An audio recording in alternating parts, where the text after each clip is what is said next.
ana kunga mashinani sotib berdim. O'sha urilgan mashinami? Ha, o'sha akaning mashinasini. Xullas, olib sotarlar yerga urib yuborishibdi.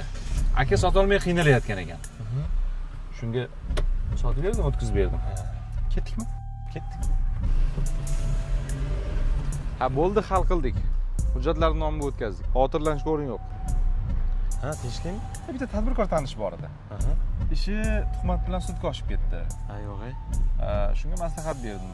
Hamma narsangizni men nomimga o'tkazing dedim. Chiqqandan keyin qaytib beraman. Ha, bechara. Shunaqalar ham ko'payib ketdi hozir, ha. Necha yil berishar ekan?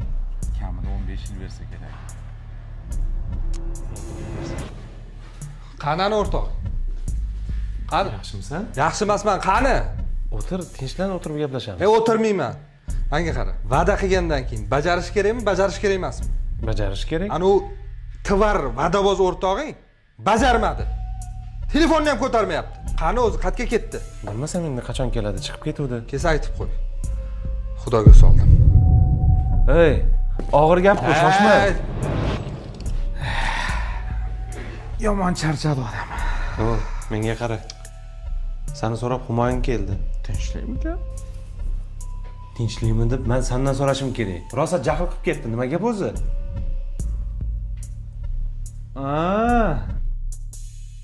20-sanaga pul to'lovdi yuk uchun.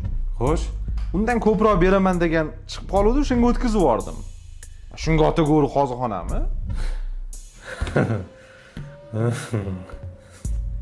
qoyilman senga o'rtoq. Ana yegan mashinani toza deb o'tkazib yubordim. Aka, mashina toza, urilmagan, qirilmagan. Olasiz, haydaysiz. Xarajat qilmaysiz degan. Kelishdik, olaman.